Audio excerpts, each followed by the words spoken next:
Hello everybody, my name is Nomad, hope you're doing well, and welcome to episode 15 of my Ultimate Mo's Guide series.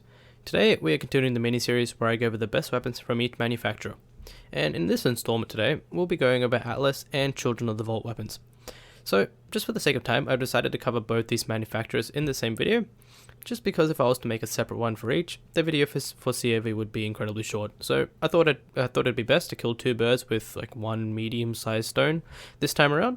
So yeah, I hope you guys enjoyed the video, and let's just go straight into it. So, let's cover off Atlas, shall we? And in first place, we have the Multi-Tap Pistol, a Mayhem 6 and higher exclusive legendary drop that you can get from Katagawa Ball way up in space at Skywall 27. The Multi-Tap Pistol is your run-of-the-mill Atlas pistol, but with a slight twist. Its tracker grenades can tag up to 5 enemies at once, and bullets will seek out each of them, making this a very solid mobbing weapon. Now, although its base damage isn't the best, it makes up for it with a very high fire rate and the ability to damage multiple enemies over a wide area. Personally, I found most success with using a Minesweeper class mod with this little pistol, but a Green Monster class mod also works quite nicely with it as long as you're boosting Scorchy RPMs. The multi-tap also furthers this uniqueness by launching a cryo rocket upon reloading. Now, unfortunately, Mojo's stick is to not reload, but if you do end up doing so, you'll have yourself a nice little chilling rocket to finish off low health enemies. Now, much like the Gargoyle, the Pestilence, and other weapons that have a projectile launched after reload, you can emote cancel and spam it for some ridiculous damage. Now, the next Atlas weapon, and sadly the last one for this list, is the Plumage. That is basically the Ruby's Wrath, but taken up a notch. The Plumage is a DLC 3 exclusive that drops from Rendon-esque in the Blast Plains, and is honestly a very nice looking launcher for all intents and purposes. But aesthetics aside, what makes the Plumage unique is its tracker grenades ability. Much like the Ruby's Wrath, launching the tracker grenade will tag a bunch of enemies, and then all you have to do is spam left click until they all die. But what the Plumage does differently is that upon killing a tagged enemy, said tracker will then move to a nearby enemy, continuing the chain. This minimizes the amount of times you need to swap back and forth between the tracker grenade.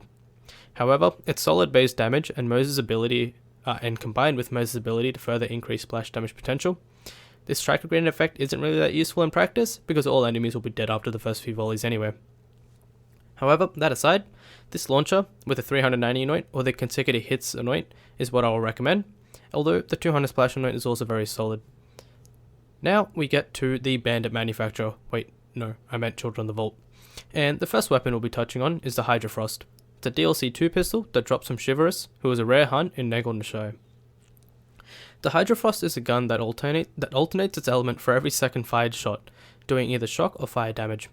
Its high fire rate and decent base damage make it very powerful for general mobbing, and its alternating elements mean it can handle most enemy types in the game without making you go out of your way to element match. A pattern you'll soon pick up with most of the top tier COV weapons is that they are absolute ammo hogs, but with a cut purse launchpad or even forge, you can circumvent this issue entirely. As far as anointments go, the consecutive hits anoint is honestly the best anoint for all COV weapons, and the Hydra Frost is no exception to this rule. I paired this pistol with a Minesweeper class mod as usual, and I can find it reliable. It can reliably mob with this combination.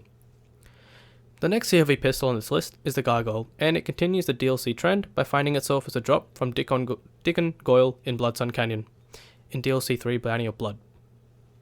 The Gargoyle is corrosive locked, but don't let that dissuade you. This gun is a force to be reckoned with, and one of the best mobbing pistols for Mo's currently.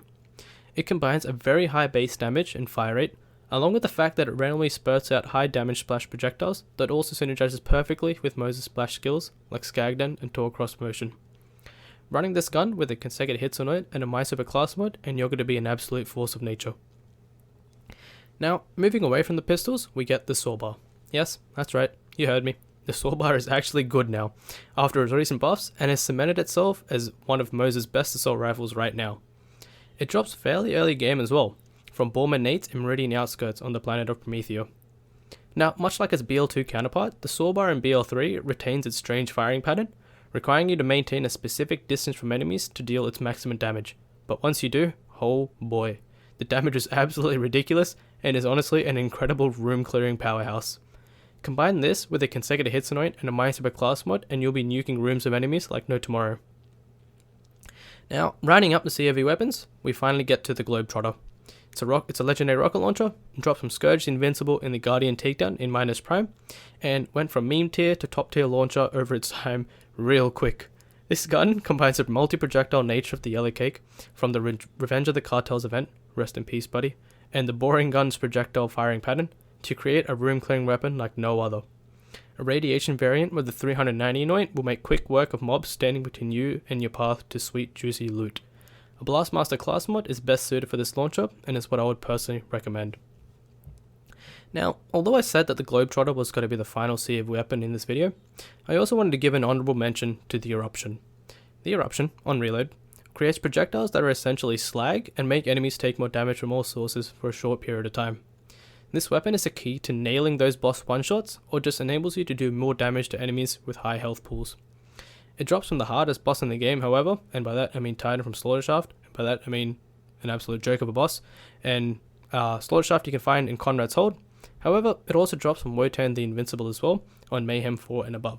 So, as far as time goes, I would recommend doing Maliwan Takedown farming if you want an Eruption, because Slaughtershaft does take a bit longer, depending on the build you're using. But of course it's personal preference, and it's up to you which one you choose to farm if you want to create yourself an Eruption. So yeah, that rounds out what I think are some of the best COV and Atlas weaponry you can get from Moze to smash through any content currently in the game. Like always, if you have any questions or suggestions for future videos, feel free to let me know in the comments below. Thank you guys so much for watching, take care of yourselves, and I'll see you guys in the next one. See ya.